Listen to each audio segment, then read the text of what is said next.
database as well. Yeah, you're paying for Paying for the bond and using that. You're paying extra money for travel costs and being there. If not, he's traveling to get his surgery. Yeah. The kid. You got the dummy part. I wonder if his university. Oh, busy last week. Yeah, last week. I got everything. It's going to be an interesting change of events to say the least. Oh yeah, how's it going?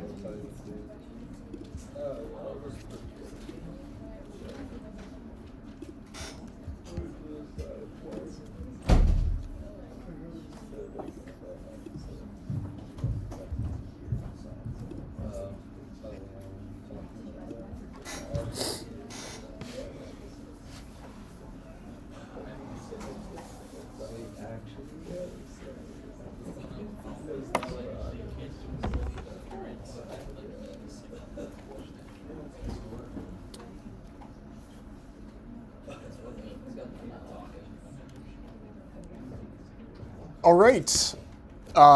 So, question for you. Did that feel straightforward? Okay, maybe less than a past one. Hopefully that's straightforward. If it didn't feel straightforward, let's sit down and chat. So what we're doing today is we're starting part 3. We've made our way through the basics. So working with univariate data, summarizing operations on univariate data. That was all in part 1. Part 2, we talked about relationships between variables and through time. So this was, scatter plots. Essentially, we talked about box plots, and we talked about time series. And then last class, we talked about geographic data. This is all in preparation, sort of keying us up to talk about statistical models. We've developed some of the skill sets for summarizing data, and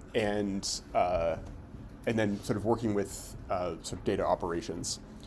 What we're turning to in part 3 is, this is one of my favorite sequences in everything I teach. So we're going to start talking about statistical models. I was trying to explain this to my wife the other day, and I sort of called it magic. There's like a bit of this amazing result, which we're going to talk about probably either next class or the class after,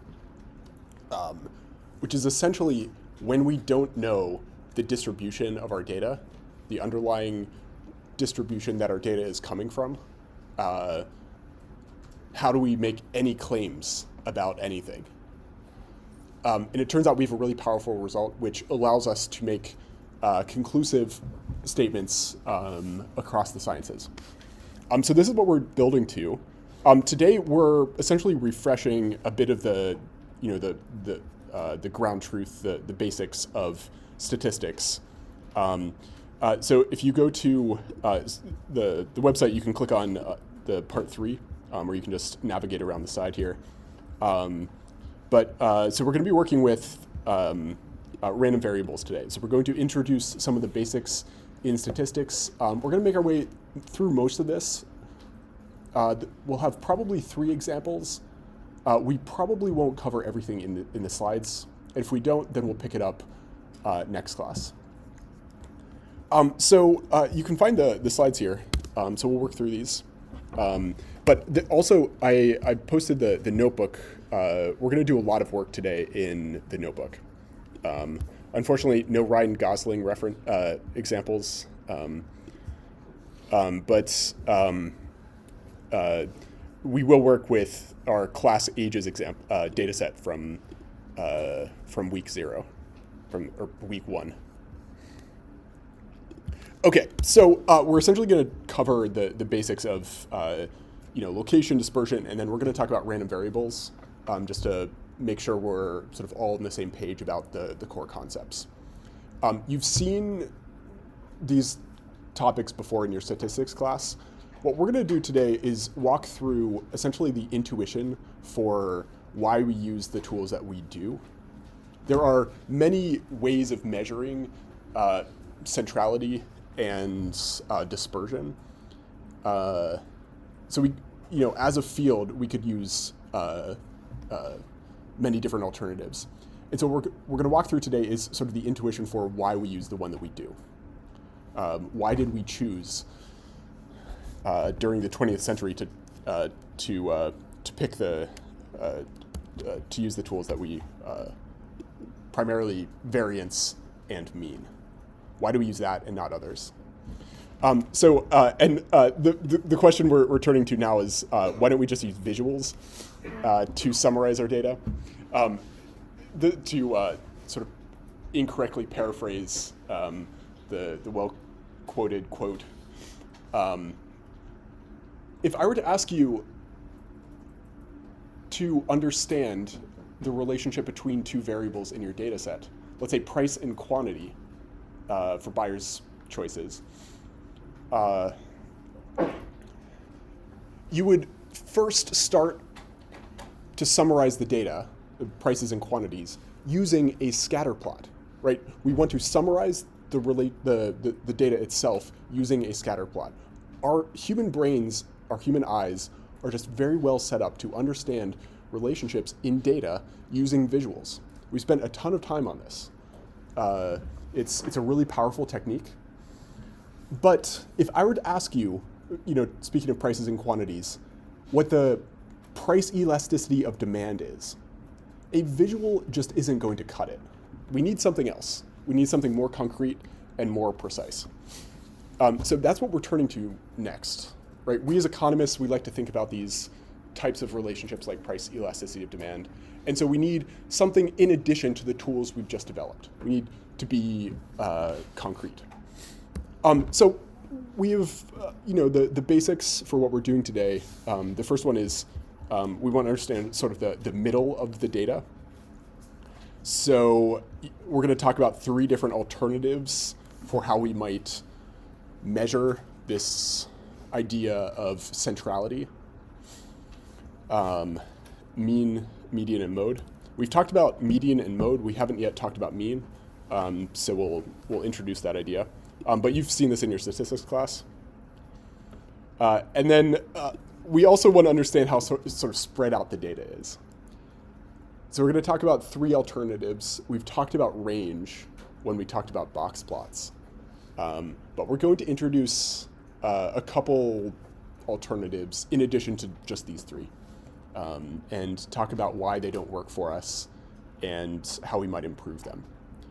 And through this process, I'm hoping to convey to you what it was like before we arrived as a field with the tools that we have. It'll give you some intuition for how they're constructed and why we have chosen them. So that's what we're going. That's what we're doing today.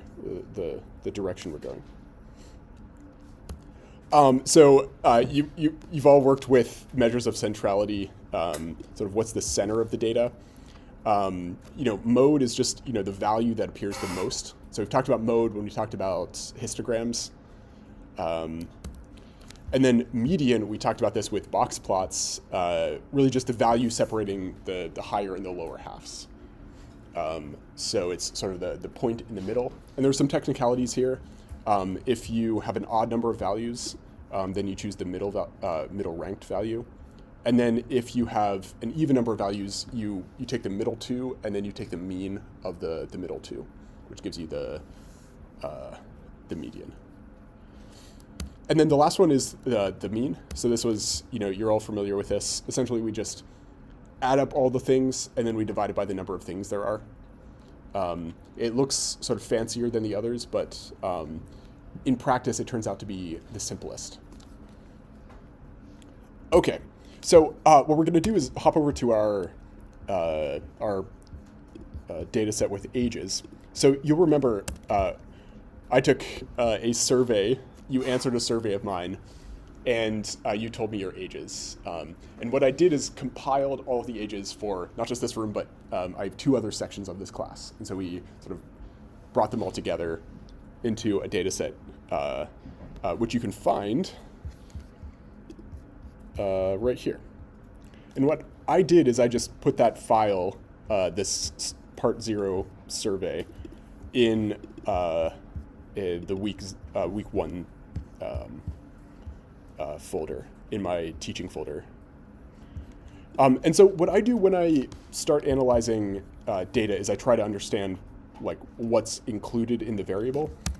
So we can run this, and we get a bunch of answers here.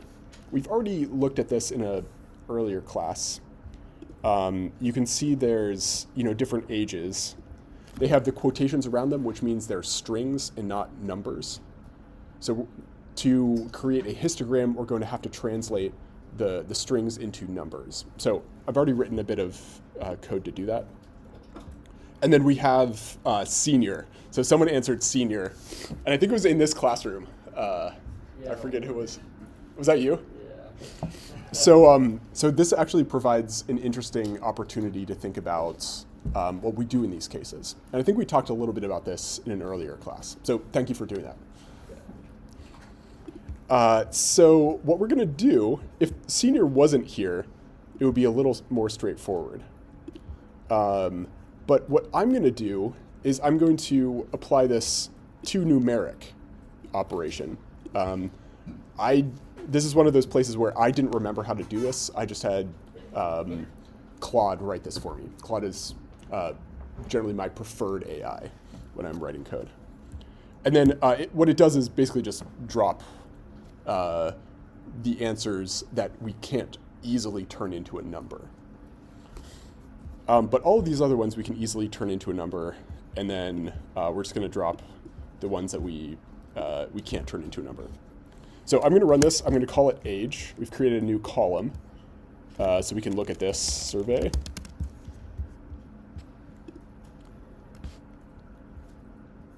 And so you can see all the original questions I asked, and then I have this new column, age, which just is all of the answers turned into a number.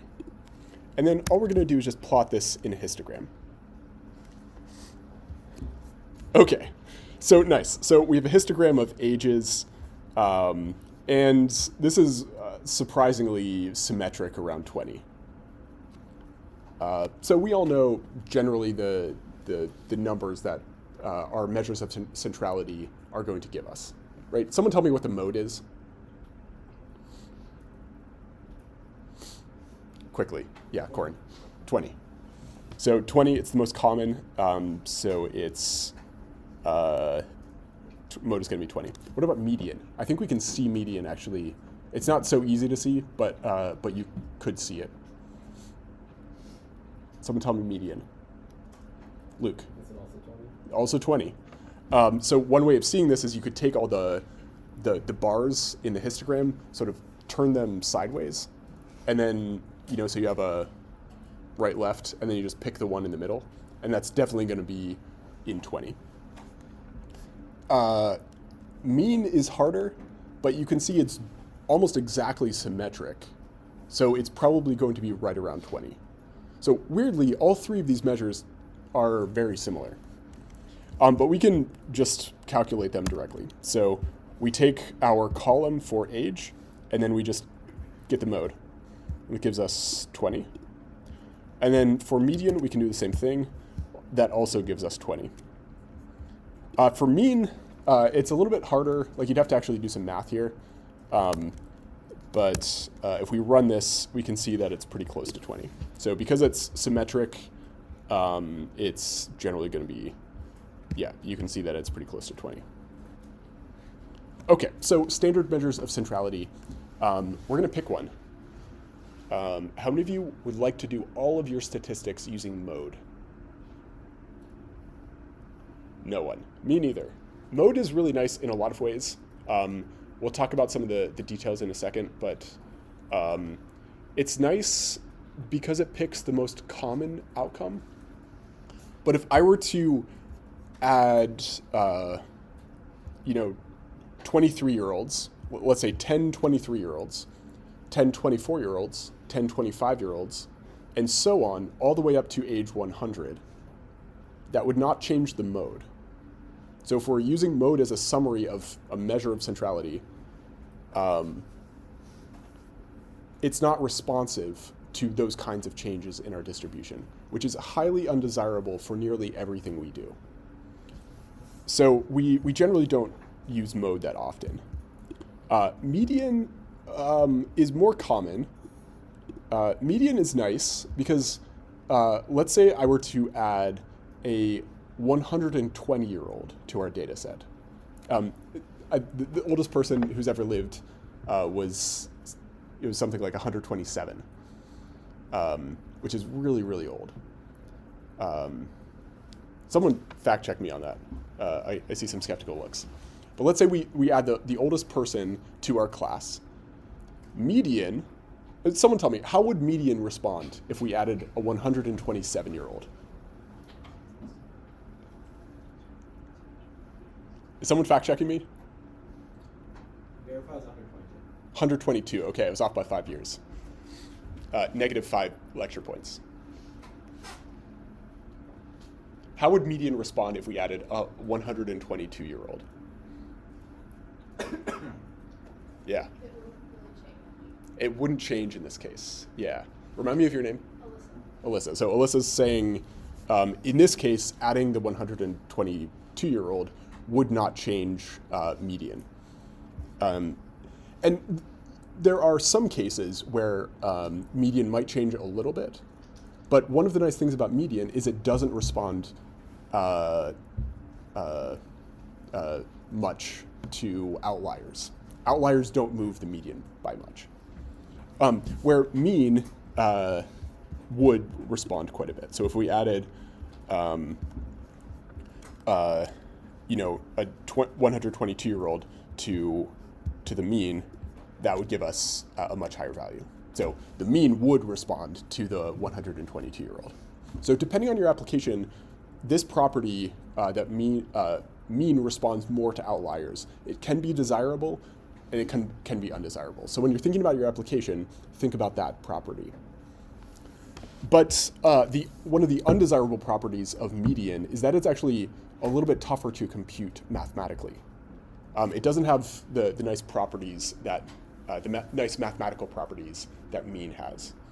When you're thinking about constructing the median, what you have to do is basically sort everyone based on their ages. And then you find sort of the halfway point in your sorted list. That turns out to be harder to do mathematically than adding up everyone, where you don't have to actually do any sorting, and then divide by n. So computationally, it's as I understand it, it's a little more challenging. But the nicest property of the mean is that it's sort of smooth. It has this mathematical smoothness to it, which is really nice for us when we start talking about other properties. So this is part of the reason we've arrived at the mean as our core measure. If median had turned out to be nicer mathematically, we would probably be using that instead. Okay, any questions here? So this is our first example, but we also have a second example, and this is going to be hopefully intuitively useful to us when we talk about measures of distribution. But I want to set up a bit of a scenario for you. How many of you play tennis? Okay, maybe one. I played tennis in high school. I was better at it than cross country. Can I tell you a secret? I ran cross country 2 seasons, and in high school, and I was 17th out of 18 both years. I loved it. I still run today, but I was not very good at it. Turns out I was way better at tennis. Let's say you and I go to a tennis court and we're playing tennis. I'm going to give you the distribution of my shots. So where on the court I, hit the tennis ball. And I'm going to record these locations, and I'm going to tell you sort of on the sort of horizontal, so side to side on the tennis court, where I'm going to hit the tennis ball in advance. So you know exactly where I'm going to hit the tennis ball when we play. Your job is your first job, before you hit the tennis ball back to me, is to run to the location of the tennis ball. So before you can hit the tennis ball, you have to be in the position of the tennis ball. So my first question to you is, where are you going to stand on the tennis court if you know exactly where I'm going to hit the tennis balls? So I've given you a list here. These are all the court locations that I plan on hitting the tennis ball to. You don't know sort of which one I'm going to hit at any given time, but you do know the distribution. So let's load this as our data set. We don't have to load it externally because it's just defined in the file. And then we'll plot a histogram. Okay. So let's make 6 bins.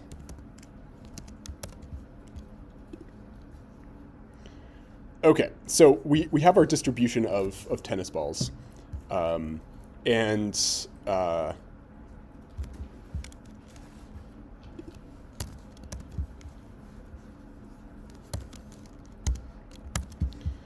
So someone tell me, if you're trying to pick where on the tennis court to hit the tennis ball to,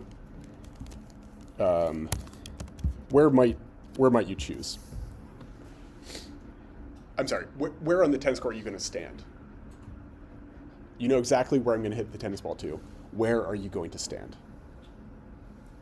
Like on the horizontal axis.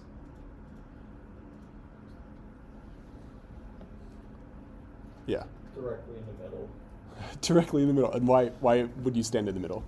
because the data is just perfectly even, and it's more favored towards the middle. Okay, so it's fully symmetric, and we have a mass sort of in the middle. What if we were to change the distribution? So let's say we add 0 and 5, and then we take out, let's take out these upper values. And then let's plot this one. So our histogram isn't quite as nice as it was before.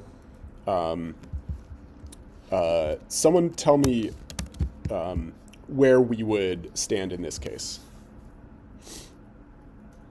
Or where would you stand? Thinking about measures of centrality. You can give me either a location, or you could tell me which tool you would use. Mean, mode, median.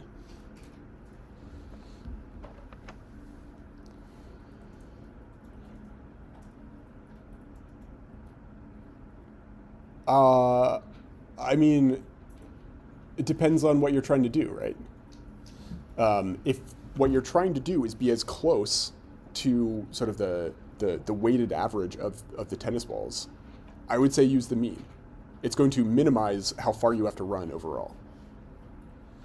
But maybe you, if it's far away from you, maybe you would let it go. If in that case,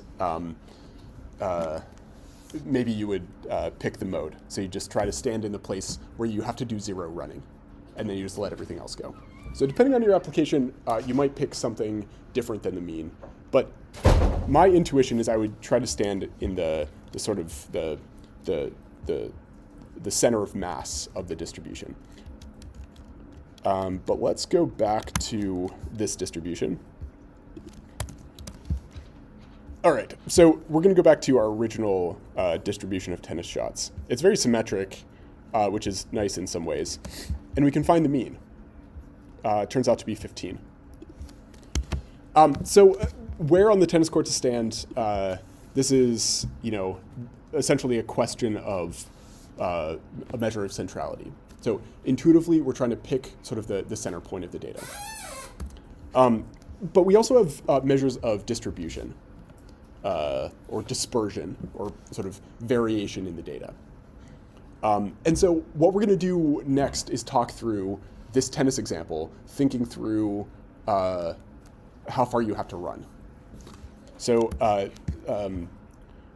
we have, in our tennis example, I've given you where I'm going to hit the tennis ball to. But given that we're standing at the mean, we're going to try to construct a measure of how far we have to run. And doing this process, someone, probably either Snedeker or Fisher or Pearson, developed some of these ideas of statistics in probably the 1900s sometime. I actually don't know the full history. One thing we could do, right, if we're trying to figure out how far we have to run, is we could think about just taking the difference between where we're standing at the mean and where on the tennis court the tennis ball will land. So let's run this. We just take the difference between these two things. And you're going to tell me what's wrong with this, like why we wouldn't use this as a measure of how far we have to run. So I'm going to plot the histogram here, and you're going to tell me why this is not a very useful measure of how far we have to run, Corin. Well, it's negative distances is working from 0 equals what is to absolute distance. Okay, so Corin's saying, look, when we're taking the difference, if the tennis ball lands at 0 and I'm standing at 15, simply taking the difference means we have a negative 15 as the distance we run.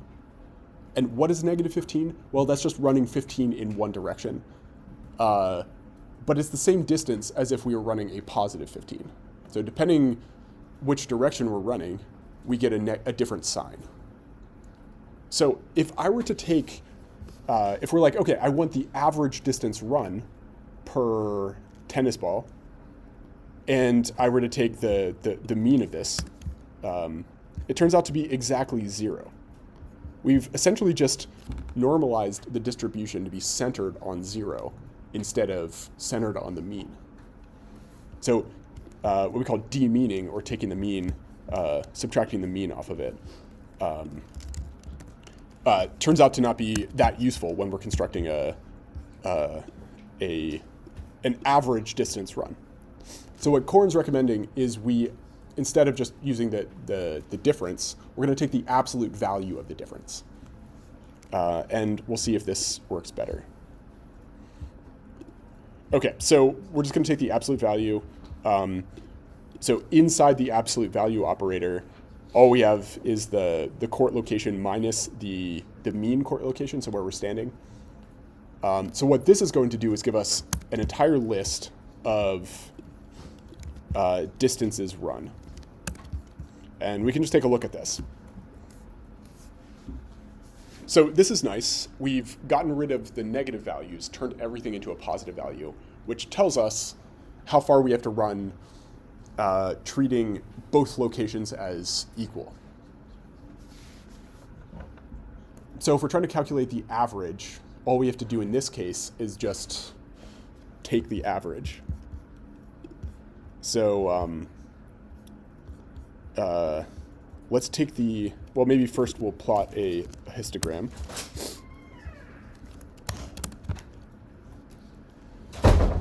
So we have a histogram of all of the distances we've decided to run.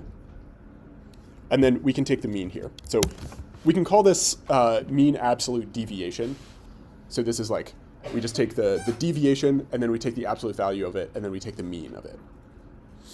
And this is a pretty nice measure of how far we have to run. In fact, this is exactly the answer to our question, which is how far do we have to run on average to play tennis? So you're like, I don't like running, so I don't know if I actually want to play tennis. This is the answer to your question. On average, how far are you going to have to run to return the tennis ball each time? This is precisely the answer to that question. This is nice, but let me try to show you something. Plot the absolute value function.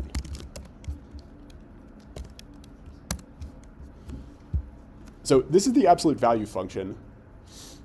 And if you've seen this before, which I expect almost everyone has, you know a couple of things about this. It's very nice in some ways, right? It's linear everywhere except for one location. So if I were to take a derivative of it on the positive reals, it's pretty straightforward.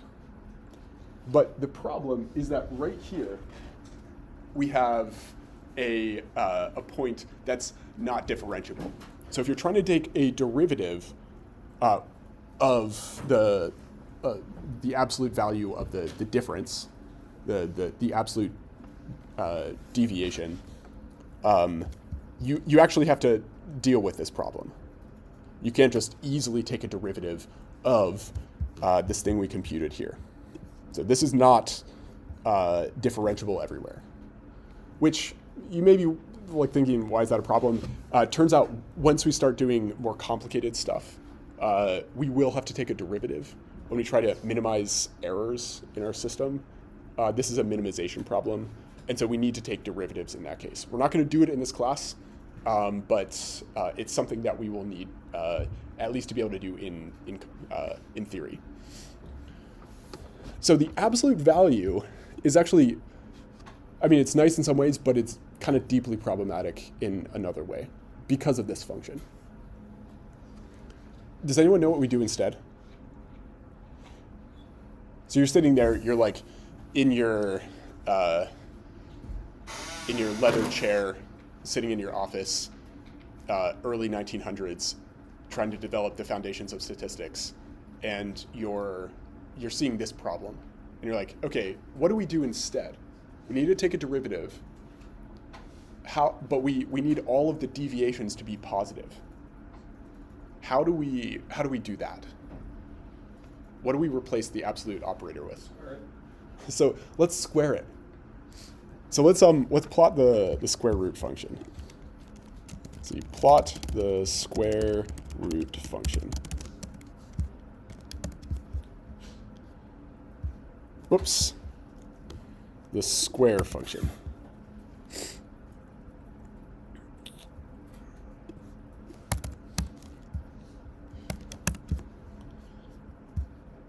Looks like this. So if we compare these two things, they're not the same.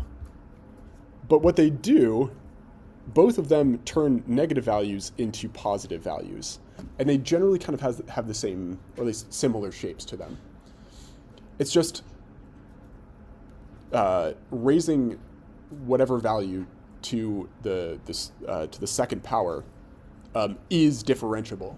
So if we're thinking about taking derivatives later to minimize errors, this is a much better function to use. And it has a lot of the same properties as the one we would have naturally chosen. So this is the one we've arrived at to measure variation in the data.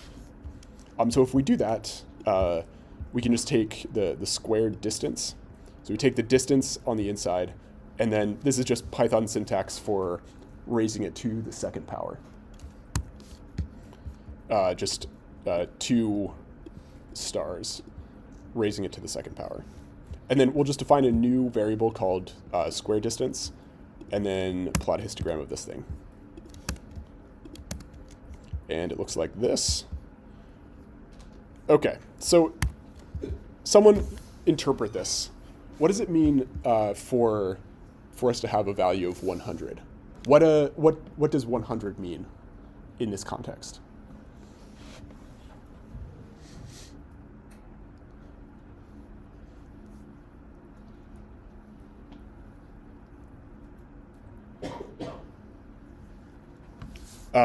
What does 8 mean here? This was our absolute difference. What does 8 mean here? Someone interpret this.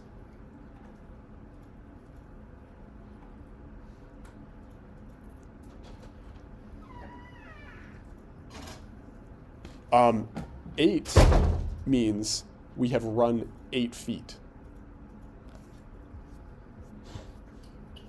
What does this mean, 100? I'm actually asking this question.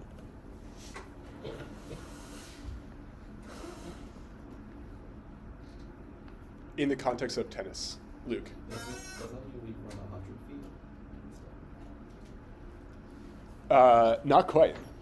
Maybe you ran 10 feet 10 times. So something like 10 feet squared. Remind me of your name? Andrew. So Andrew's saying, I'm going to sort of reinterpret what you just said. Let's say this is me running 10 feet squared. Sorry, 100 feet squared. Yeah. what does it mean to run 100 feet squared?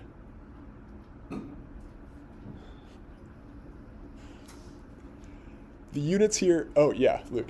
Like you covered like an area, like some sort of Yeah, so it's like feet squared is an area, so it's like a rectangle. In fact, it's a square. So if we're running 100 square feet, I don't know how to interpret this. Like, I don't know what that means. So when we take the average of these things, of the squared distance, this is what we call the variance. You've all heard of the variance before. This has units which are squared. So it's like, on average, we're running 68 square feet. I don't know what that means. It is interpretable, but the units are complicated. So what might we do in this case? When we have squared units, what could we do to fix this problem?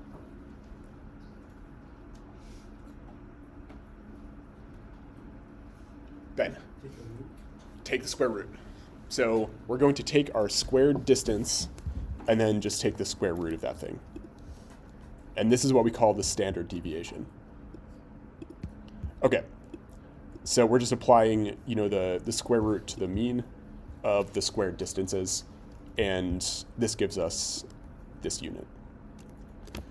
This is not exactly the same number as what we did when we computed the mean absolute difference. This is 6.36, where the standard deviation is slightly larger.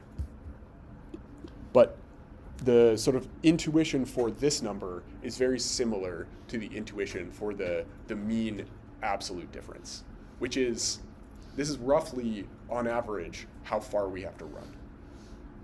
It's not exactly that number because we've sent it through a square and then the square root of the sum. But it's sort of in the same unit ballpark. And this is the measure that we've decided to use, this one. So I'm gonna show you the equations for these things, and we'll work with them the rest of the semester. But this is sort of the intuition for why we've constructed this one and not any of the others. This is the sort of the reasoning, the logic. This is for the intuition for why we use standard deviation. We often use variance, but standard deviation is the one we typically report. Okay, range. This is one way of measuring variability, but it's not a very nice one. It's simple, but it doesn't really respond to changes in the distribution, except for the max and min.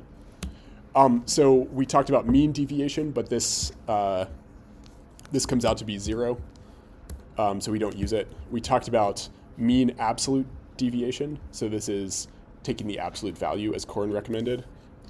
Who wrote these slides?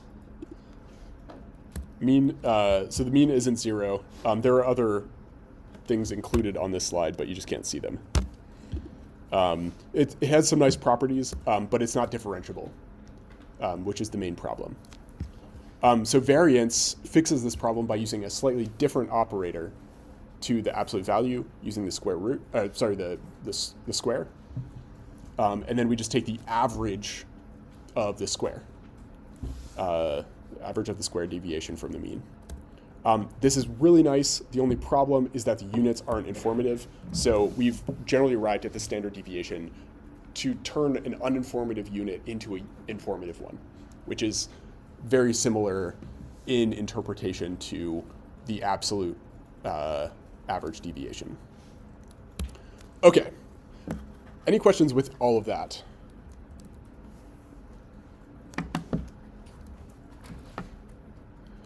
Okay. I think we're right on track. So the next thing we need to talk about is, so we have this fancy idea for how to measure measures of centrality and measures of dispersion in our data. But to answer the questions we will need to answer later, we first have to develop a more rigorous idea of what data is. How many of you remember random variables from your statistics class? Okay, so let's just refresh the idea of a random variable. A random variable is essentially just a function that takes that assigns a probability to every possibility that we can consider. Every possible outcome has a probability associated with it. So this is sort of the fancier idea, but the intuition here is think of a deck of cards that you've fully shuffled. Essentially, the deck is the random variable, and then we can just randomly pick cards from the deck. And depending how the deck is stacked, we have any probability we'd like for any possible card. So this is what a random variable is, essentially just pulling cards from a deck. This shouldn't say tennis example at the top. So that's a random variable, just a function that assigns a probability to every possible outcome. Like a deck assigns a probability to every possible card. A probability mass or density function is the function that assigns the probabilities to each possible outcome. And we can talk about discrete or continuous random variables. I'll show you examples of discrete and continuous random variables in a second. There's a bit of terminology difference between the two. A discrete random variable follows what we call a probability mass function, and a continuous random variable follows a probability density function. Just some distinction in the terminology. I don't make a big fuss about the differences here. For practical purposes, they're basically just probability functions that assigns probabilities to the outcomes. And then we have sort of a realization. So we're drawing a card from the deck, and that's what we call an observation. It's a realization of the probability density function. So observations are what we see, and then what we call a sample is just a collection of observations. So we take repeated observations and sort of write down what we observe. And this is what we call a sample. And this is how we think of data. Data is simply a sample from a distribution. Whatever the distribution is, it's a sample from that distribution. So intuitively, the random variable is the deck. The observation is the card that you drew, and then the sample is like the record of all of the cards that we've drawn. So we can just keep track of all of the observations, and that becomes our sample. We essentially use data and sample interchangeably, at least for our purposes. Any questions here? This is like the bedrock of what we're going to be doing.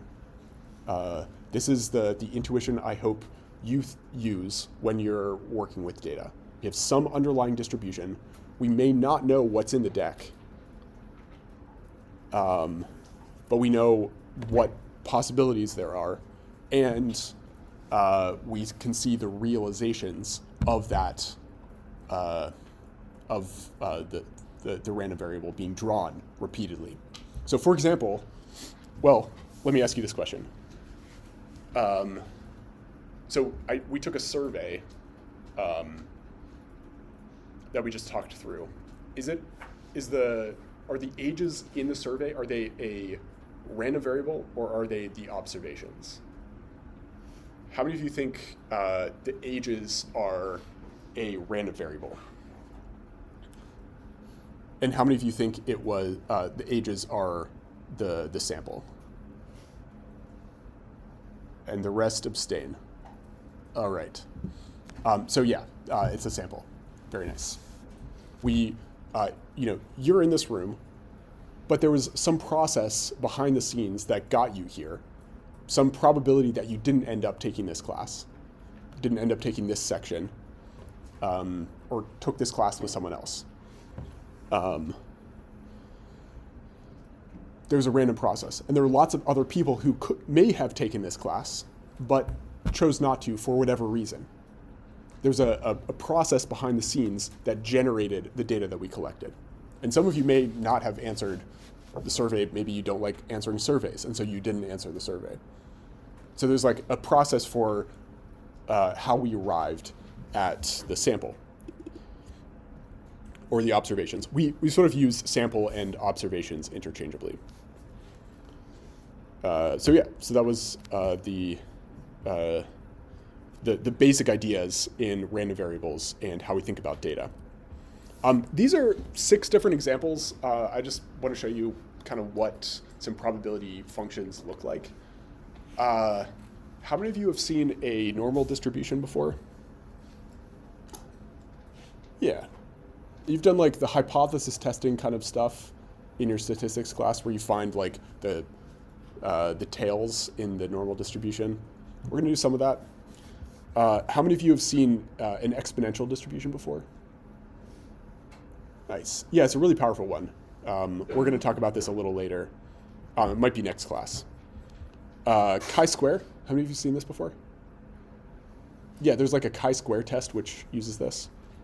We sometimes use it under a different name. Uniform distribution. This is like, if you were to write down the absolute simplest distribution, it would be this one. It's like just everything is equally possible on some finite list. So these are all continuous distributions. So these are what we call probability density functions. But these last 2 are discrete. So we would call these probability mass functions. Binomial is a really powerful one. It's like we have 20 observations. Each one comes up true, returns a 1 with probability 0.3.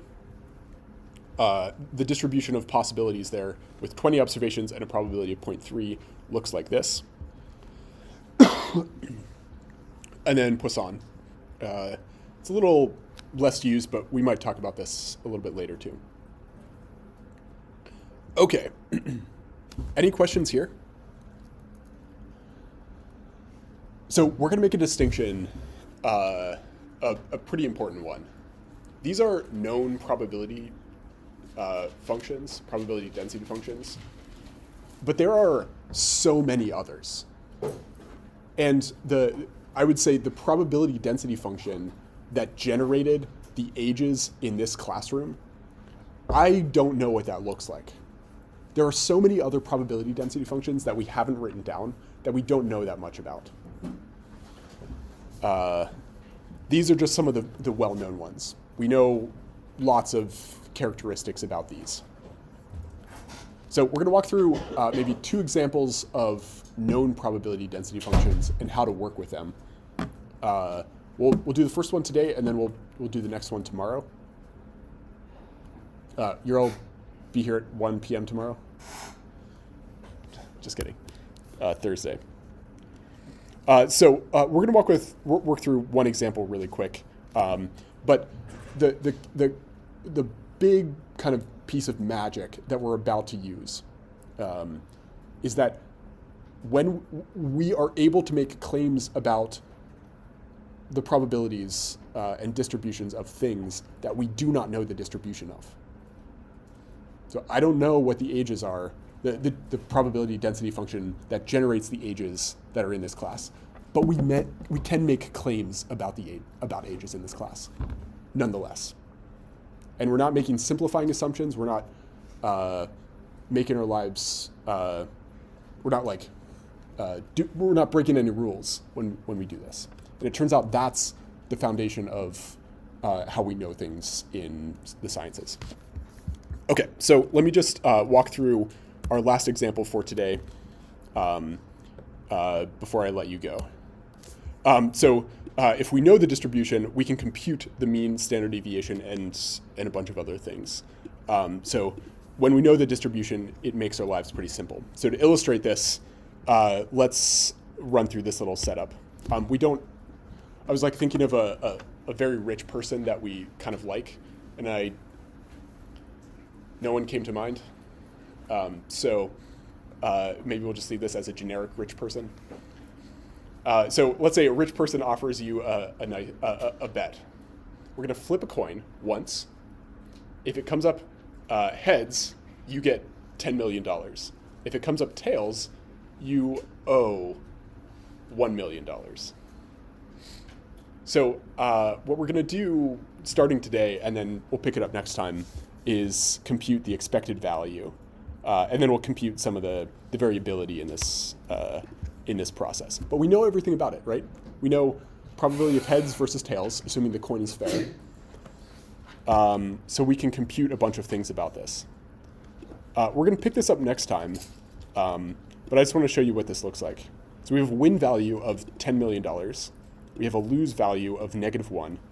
We have a win probability of 1/2 because of the coin.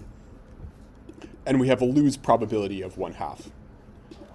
So if we're calculating the average, like what's the average change in your wealth from taking this bet?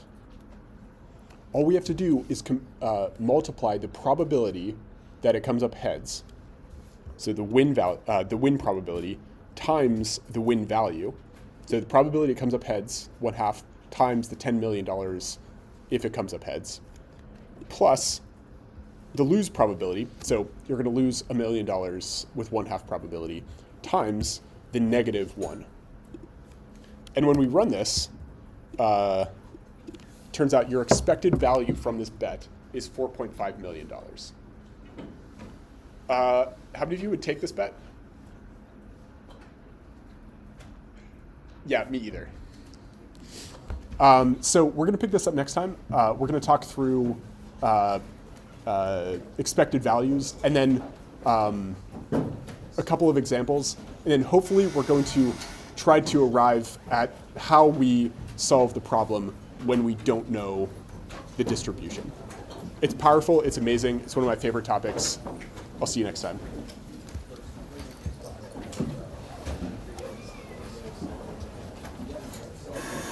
Also, congrats on the mini exam. Go celebrate. Go treat yourself.